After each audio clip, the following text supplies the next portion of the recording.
representation. Put up my next question to Paritosh sir. How has English as the primary medium of global communication functioned as a tool of power and representation? And how has it contributed to the formation of an Indian identity? Sir, please share your views. Thank you. Thank you. Now look at the career of English. Most students are seats. And they are going to be my victims.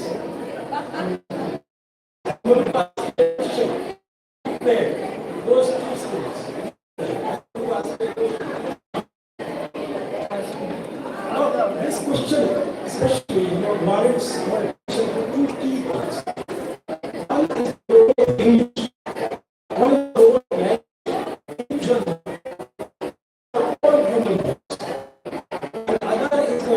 language.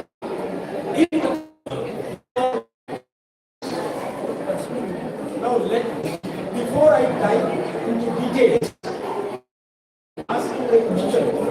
Students, are you ready? I will ask you a question. Hello, yes, language. How do you define language? How do you define language?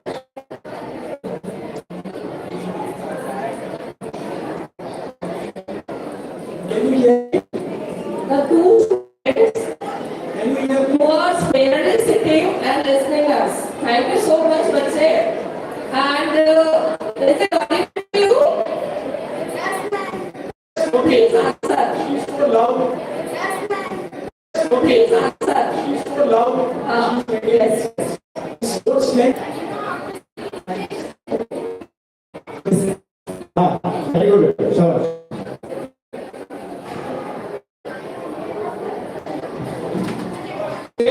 Language is a means of communication. What do you say? I think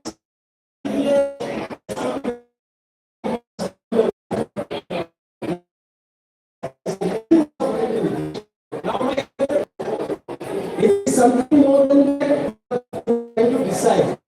Maybe you are talking to your phone. And talking to your phone. Anyway, no problem. No. Knowledge communicate with a lot of people and you know that language of the heritage, how it has Wonderful, thank you. Well, you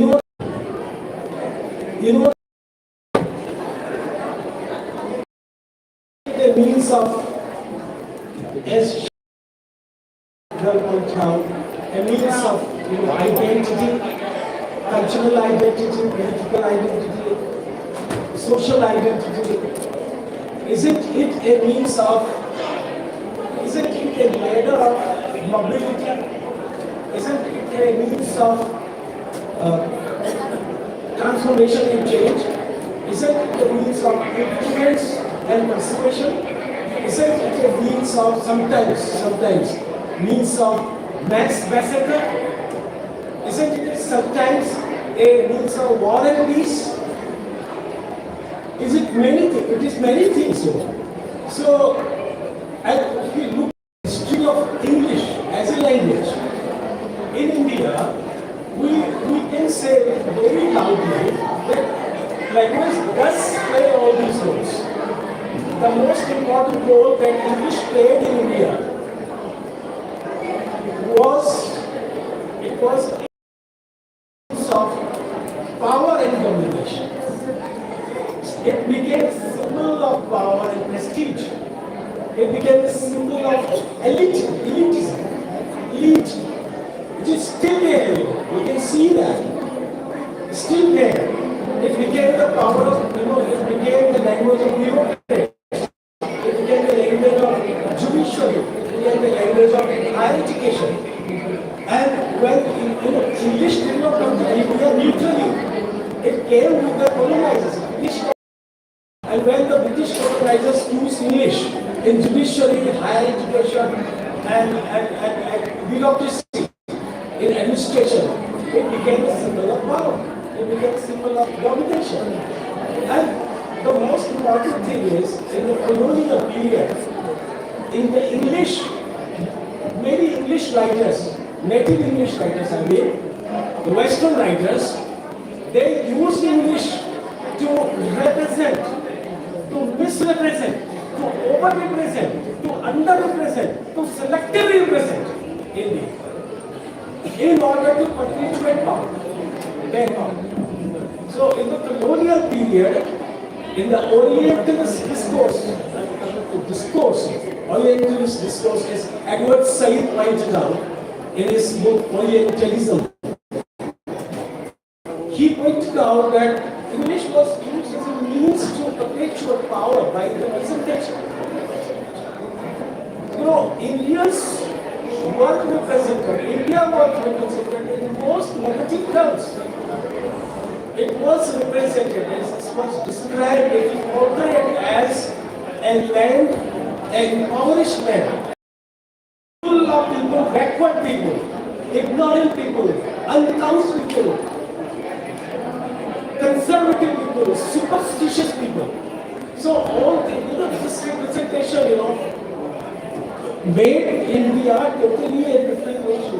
People thought that it's a civilized and uncivilized country. And English had always choose to come to India, to rule here, and to have the excuse of civilizing English. Macaulay said this in his minute on education. Macaulay did say that by using English we will civilize English. So English became a symbol of power, prestige, domination, everything in India.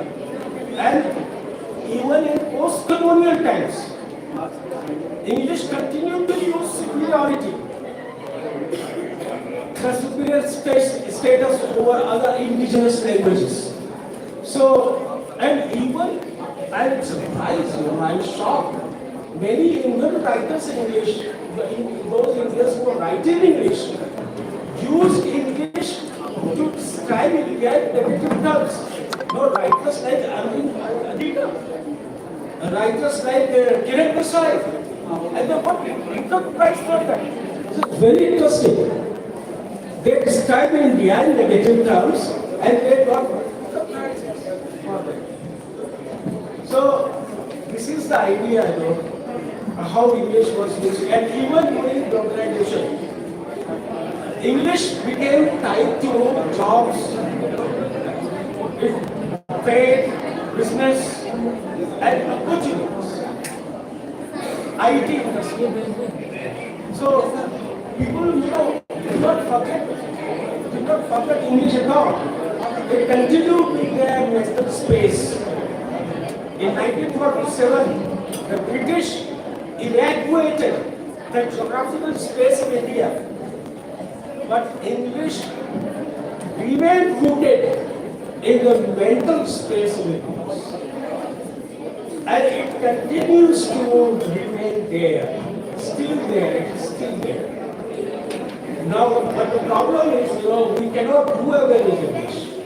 Because in order to have global visibility, in order to have global communication, global dialogue, in order to be, competing in science and technology, we must learn English. We cannot do away with English. But we should be wise and we should take some wise steps. We should develop our indigenous languages also alongside English. We should not forget our culture, we should not forget our languages. And we should learn English, no problem with that. As Dr. Kaur pointed out, English has to be. Thank you. Hello. Thank you so much, sir, for your views, for your perception which you have given that one should learn English. It's not that we should learn English to showcase or to represent something very high-fi. We should learn English because it's a communicative language, it's a global language, it connects with people from all over the world. Sir, my next question goes to Padigosh sir again. Should global communication be resisted because it produces inequalities and functions as a tool of power? And also I welcome the new students, those who are going to join this session. I can see the students are somewhat mature, so definitely they will benefit with this session.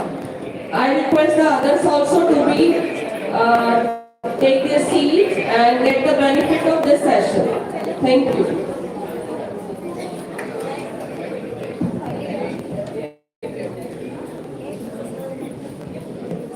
I think I partly answered this question in the statements I made a few minutes ago. English has, as I said, after globalization, during the process of globalization, English became, very part and parcel of life. We adapted to it, to English, or we made English adapt to ourselves. This was a process, very consequence. Now the thing is, as a result, what happened? A new kind of English emerged. We call it Indianized English, or Indian English, or English sometimes. English. H-I-N-G-L-I-S-H. English. We had innumerable examples in our day-to-day conversations of this English, the mix of Indian English. Even very small children, they use this English very frequently. We somehow learn to adapt ourselves to English. Now we are no more terrorized by it. We are no more awed by it. Now, such expressions, I don't remember the expressions, but I noted down some expressions somewhere. Let me point out.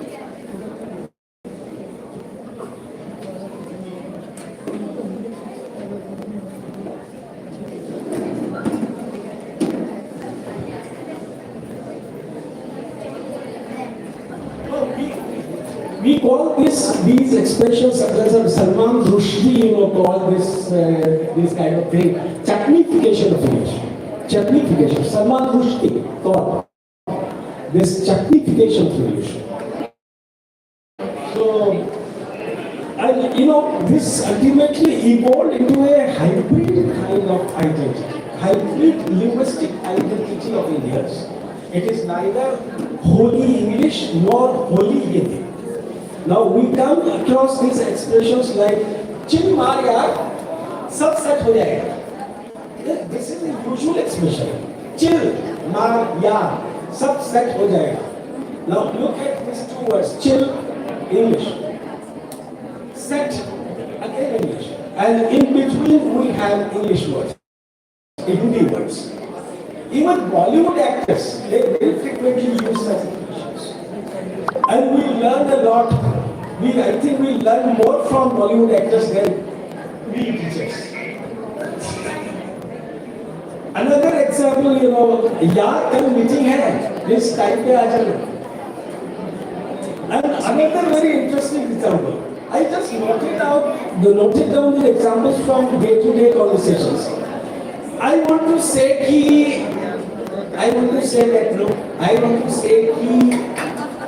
your auntie थोड़ी white है. And recently I came across an example from a TV advertisement.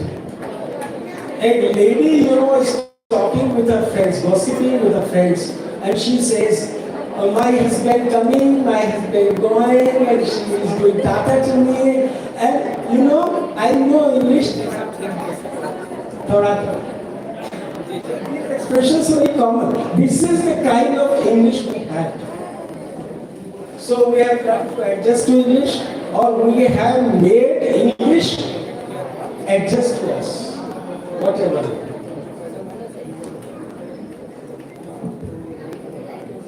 Hello. Thank you, sir, for giving day-to-day conversation, and in your context, you have added this example and your experience. Now, let's proceed to Anand, sir.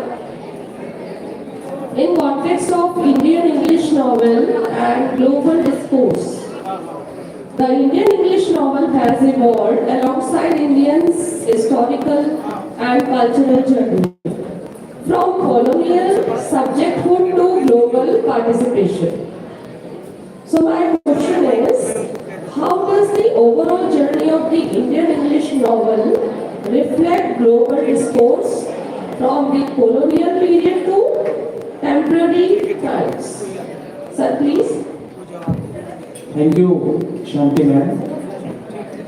First of all, I am grateful to the organizers of this literature festival that they have given us a very tremendous opportunity to be a part of this session, to share the dais with my teacher, Professor K.S. Kam, and my teacher's teacher, Professor Paritosh Dugwad, and my student before you, Bhavna Sharma, doing PhD from Department of English, MLB Government College in Bhilwara. Her research topic is representation of Mewar in British literature. At the same time, I am thankful to Shanti ma'am and Saxena sir for inviting us to this very beautiful session of this festival. I know to organize such events is not a cup of tea, and it requires a lot of hard work, commitment and dedication on behalf of the whole organizing team. Friends, before I come to the question asked by ma'am,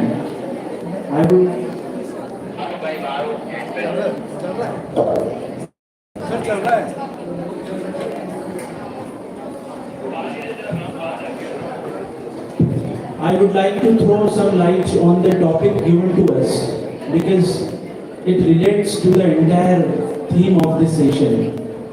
The topic given to us is the global discourse, power and identity. So for students, I would like to unlock the definition of the global discourse. And before we have to go for global discourse, we have to take the meaning and definition of discourse. We very often in the world of academics use this literary term discourse. What is discourse? If we become very simple, then discourse includes extent of views, extent of thoughts, extent of opinions and perceptions, and it also requires the critical extent of opinions. When we welcome all accent and dissent, then it takes the shape of discourse. In Hindi, we call it vimarsh. Vimarsh is not only vivad, but it is samvad. It is a kind of thought process which we carry forward to our audience. Critically, very much criticism is required in discourse. In Indian philosophical system, there have been three major discourses. तीन discourse बहुत प्रसिद्ध हुए हैं हमारे यहाँ पर. First one is Yam Nachiketa. The second one is discourse. The दोनों discourses very much popular in the stories of Upanishad. And the third discourse is comes in Mahabharata. Yaksh Yudhishthir Samvad. So the tradition of discourse has been very ancient in our knowledge system, in our entire philosophical system. And with discourse, we proceed towards truth. it proceeds towards reason and rationality. It is only possible when we get engaged and involved in discourse, then we can examine the dimensions of truth. The second terminology given in the topic is power. The students know very well the definition of power. And Plato says that nothing is apolitical. Everything is political. Everything. Every dimension of life, every act of life, not only of life, but of society, but of culture. Concern said rightly, even language is also a part of politics. Definition is given very clearly in our books. Power is the capacity to influence others. Understand in the present scenario that how does power get operated. And the last term in the topic is identity. In fact, the whole game is revolving around identity. It's a crisis of identity. It's an issue of identity. And in Indian English novel, after 70s and 80s, the whole crux revolves around identity, specifically when it is the feminist undercurrent. So I think taking idea from the topic given to us, we can very well relate to the journey of Indian English writing. I just want to take up idea from Kansa's deliberation that why did Bacon write in English, not in Latin? Though Latin was the language of social prestige in the 15th century Britain, in the 16th century Britain. Bacon was very clever because he propagates philosophy of in his own works. It was the demand of the time. It was, a kind of political act on part of Bacon that he chose English language for his writing. And Paritosh Kudgar sir has given a nuance to the debate of language that looking to the colonial encounter, English language became the language of power, elitism, separation, subjugation. But at the same time, it is the greatness of this soil that at the same time, English became the language of expression. English became as the language of originating literature. English became as the language of propagating the seeds of nationalism in our nation. And from the very beginning of 40s and 50s, Rabindranath Tagore translated some of his significant works into English. And because of all those translations, our literature went abroad and the rest of the world paid attention to us. And the result is, Dugard sir has rightly mentioned, that there came a time when Booker Noble began to flow to Indian continent. So, I just come to my presentation that how does global discourse operates through Indian English novel. Indian English novel has a great legacy. It starts even before independence. And Ram Mohan's Wife was the first novel written by Bankingham during the colonial times. And during 40s and 50s, there had been three major figures who were writing in English. First one is R.K. Narayan, second one is Mulkaraj Anand, and Raja Rao. These three joint figures were under the Gandhian philosophy. They were propagating the precepts and ideology of Gandhi. And R.K. Narayan, everyone from school and college must know the name of R.K. Narayan. R.K. Narayan is a kind of social critic. He exposes the major eccentricities of human nature. He is a critique of society. is a critique of human behavior, and through an imaginary locale, through the imaginary locale of Malgudi, he presents men and women as they are found in society. We have gone through the Bachelor of Arts, the Guide, Swami and Friends, the Man-Eater of Malgudi. These are his famous novels. Mulkraj Anand reflects the contemporary scene of working class.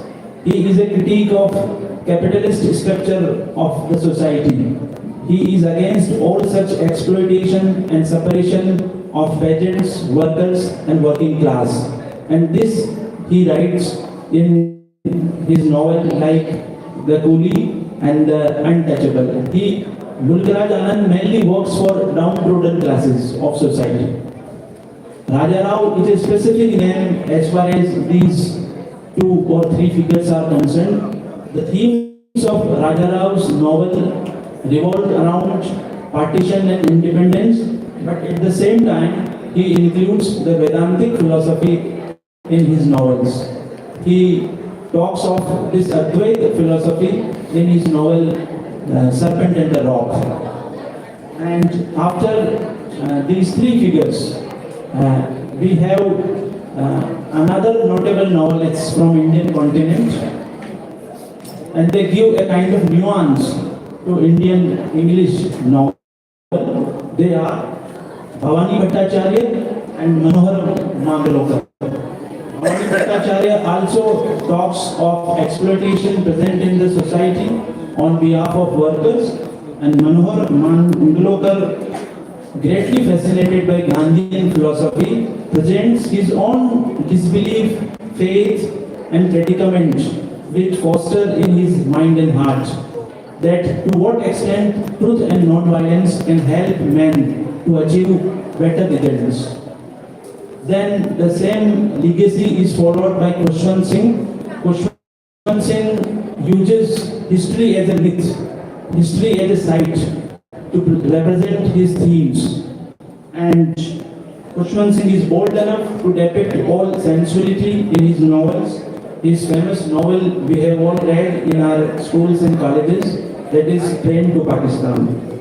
After this, the tradition is followed by B. Rajan and Sudhin Ghosh, and then in the 60s and 70s we come across Arun Joshi and Chaman Nahal. These were 2 great novelists which were found under the impression of Gandhian philosophy. Apart from male novelists, there is an undercurrent of women novelists also present in Indian journey of this novel. This is followed by, firstly, Ruth Prabha Jabala. She was born in Germany but married to India, and from 70 onwards, this is the question of identity get immersed in Indian writing in English. In English,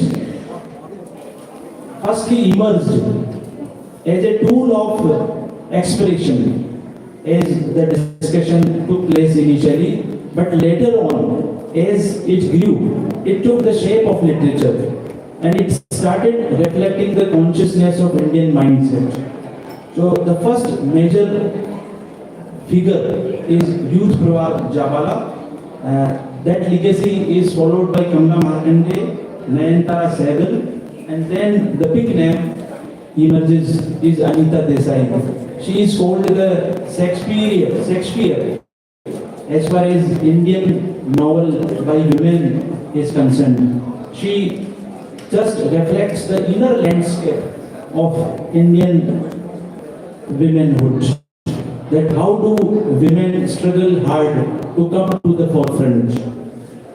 Then we enter the era of 1980.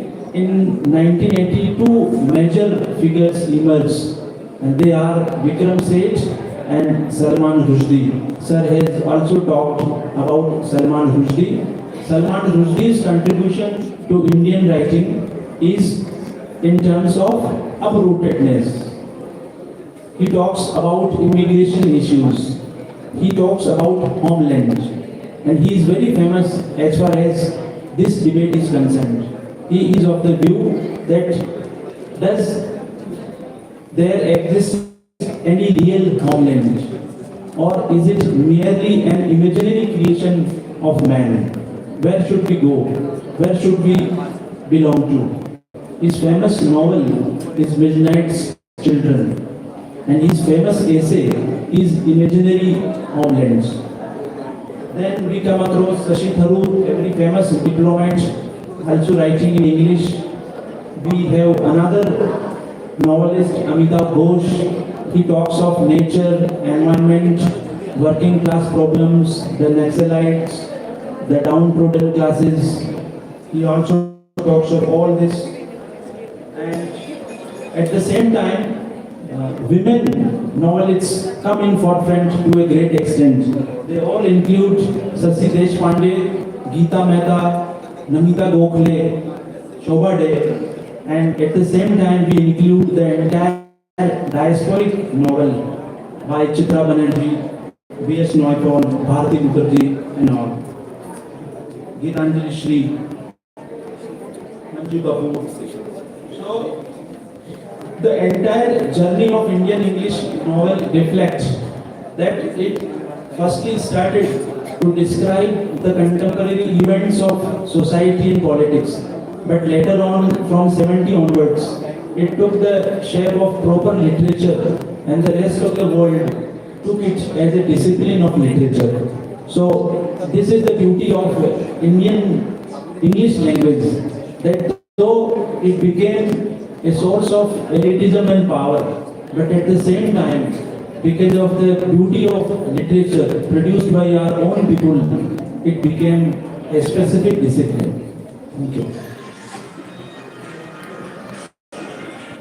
Thank you so much, sir, for your vast information regarding the topic as well as about the writers and what they have written. Definitely, we benefited with your ideas and what you have told. Now, next, I would like to ask from Kausar, in the context of post-colonialism and identity struggle. Post-colonial literature often voices the tensions between colonial history, global influence, and the search for selfhood. It becomes a space where identity is questioned, reconstructed, and asserted. Now, do you find a strong relationship between post-colonialism and the struggle for identity within global discourse? And can you cite examples of post-colonial themes in the works of Indian authors? Sir, please. Thank you, madam, for inviting me again to express my views. Anything written after 1947 is broadly considered as post-colonial right. So, colonialism is the study on the political and economic impacts of colonialism and imperialism, mainly focusing on the theme of exploitation and it deals with the exploitation of the colonized people and the exploitation of their land. As Dr. Anant Dadij has already mentioned about Raj Anand, so in post-colonialism, these authors, Indian authors, they challenge colonial narratives, they challenge the British system of characterization and they even centered on Indian phrases and terms which were used in the daily life of an Indian.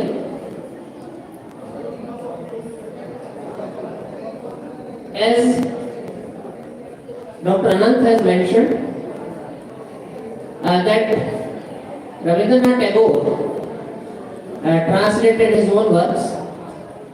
I would also like to give the example of Girish Karnad, who is considered as symbol of post-colonialism for translating his works from Kannada into English and thus using this language as to express the experiences which are often fragmented of the marginalized people. So, Dr. Anant has already spoken about Mulk Raj Anand's novel Coolie. That is there in that, though Coolie was written in colonial period, but it can be considered as a post-colonial work because the central character Bakha, he has to face exploitation at two levels, from colonial masters as well as the domestic social system of caste. Here I would like to give another example of Mulk Raj Anand's novel, that is Two Leaves. In this novel, novelist expresses the disgust of a Punjabi peasant named Gangu, who is lured by the promises of a labor contractor and comes to work on Mek tea estate in Assam. But here he finds poverty instead of prosperity, health, disease instead of health, and his whole family is entrapped in debt. Tragedy culminates when the assistant tea manager of the estate, who is an Englishman named Raggy Hunt, he shoots down Gangu just because he was defending his daughter from him. And the irony comes when a British court, which is controlled by the white people, they acquit Raggy Hunt instead of punishing them. And Mulk Raj Anand questions the very institute that they regarded as most significant during British imperialism, that is justice. So his novel ends with a very stinging satire that this was British justice. So he has used language as a mean to protest. Here I would like to give another example from medieval ages, and not so medieval ages, that Guru Gobind Singh wrote a letter to Aurangzeb, in which is known as Zafarnama. So somebody asked him that why didn't you write in Punjabi or Indian language? Because there are a number of scholars in Aurangzeb's court who could have translated it to him. Gobind Singh's reply was that I want that Aurangzeb should not make excuse that I do not understand Indian language or Punjabi, so I cannot understand the message of this letter. Because he knows Persian, so the message has to be conveyed to him in Persian so that he feels and hurts it. So similarly, Mulk Raj Anand and other Indian writers have also used English effectively as a tool to convey the frustration, to convey the crisis and the issues of the Indian people to their colonial and also to our new masters. Thank you. Thank you so much, sir, for your information.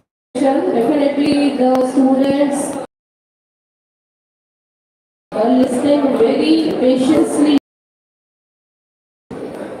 Now, over to the winding up of the program, this session. Once again, I would Dungar sir with context of identity in the present global context. While earlier literature focused on colonial oppression, contemporary writing often explores fragmented, fluid, and multiple identities shaped by global forces. Now, does present-day Indian English fiction continue to engage with identity issues? If so, how has the nature of this engagement evolved in the age of globalization? Sir, please, in short.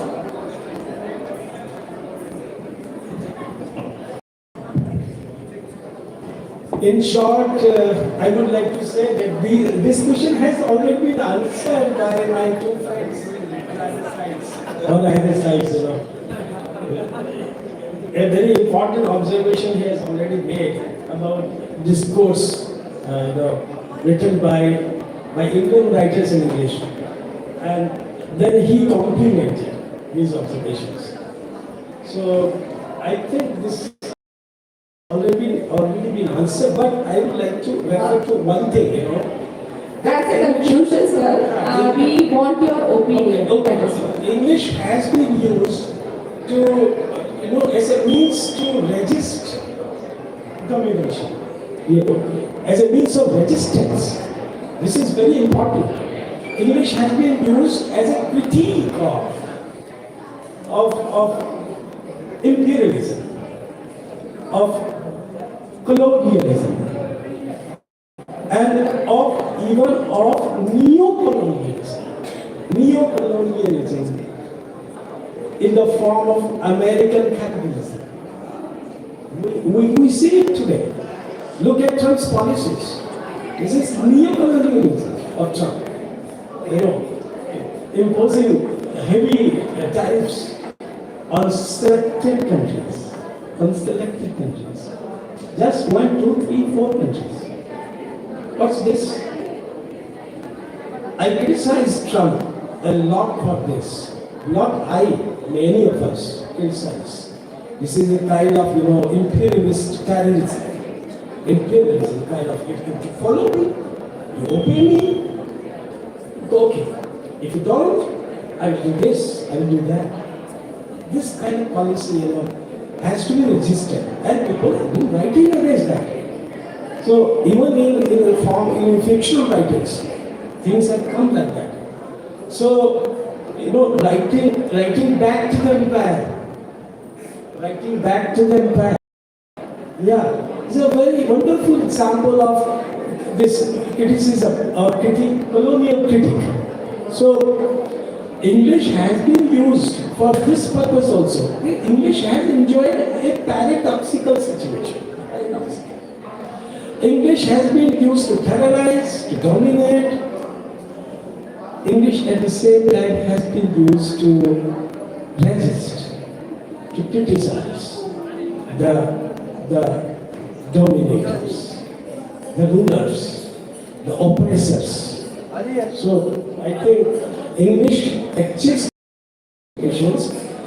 but it's unwise to, last statement, it's unwise to do away with English. We should not do away with English. Otherwise, people will be deprived of many things. So, we should accept English. We should not feel penalized by English. At the same time, we should have respect for our culture, we should have respect for our indigenous languages, and we should try to develop them. It is a sad fact that about 720 indigenous languages are on the verge of extinction. They are dying. 720 indigenous languages in India are just dying. After 50 years, nobody would talk about that. Why should we pay attention to that? So, my suggestion is to the organizers, wonderful organizers, Shanti ji, Anil ji, they are wonderful organizers. They are doing a great thing in Chittorgarh. I tell you. Thank you so much. Chittorgarh will ever remember them for this kind of thing. this festival. Even after 50 years, we may not be in this world. They may not be in this world. People of Chittorgarh, the young people of Chittorgarh who have become adults, mature adults by the time, would remember this festival. And it is a hallmark of Chittorgarh. Chittorgarh has been a land of chivalry, has been a land of spirituality. It has also been a land of sacrifice. It is going to be a land of literature, literary activities. So we must add to that. We should always describe Chittorgarh as a land of this, also as a land of literature. So I kudos, salute to these great organizers of Chittorgarh Festival. So lastly, I would like to say that in the next festival, maybe next year, we should have something on indigenous languages. We should pay attention to indigenous languages. We can talk about English, we can talk in English about indigenous languages. There is no problem. For visibility, we have to talk in English. So, okay, thank you very much. Is it all right? Thank you so much, sir. Are you happy? Absolutely happy, sir. And the vast knowledge of your regarding the topic, and thank you so much for appreciating us. And hope so this literature festival legacy will continue and will witness and will meet again. So as a conclusion, this session highlights that global discourse is not neutral. It is deeply connected to power, representation and identity formation. Indian literature in responding to these forces becomes both a mirror and a voice of India's evolving self in the global arena. One new scholar is there among us, so even she would like to express her views, and definitely will give the chance. Simply to give her presentation. And many thanks to each one of you, sir, for coming here and raising the occasion and given your valuable and very precious time. You all are busy, we know, but thank you once again.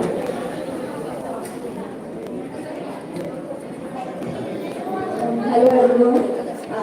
First of all, I really want to thank Ram and Anand sir as well for asking me to come here and join.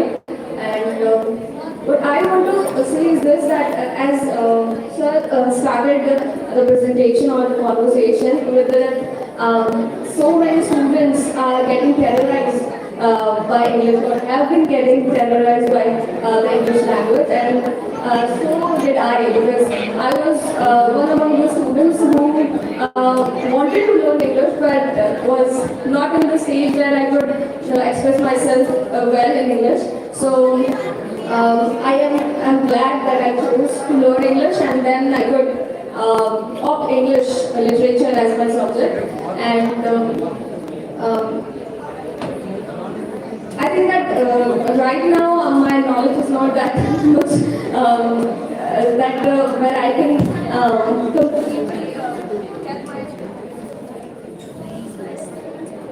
explain thoughts, and but I'm really for this opportunity that I was asked here to sit and listen to what sir had to say. Thank you. Thank you so much, Dr. Paritosh Dugal, Dr. Khushwant Singh Nand, Professor Anand Daveej,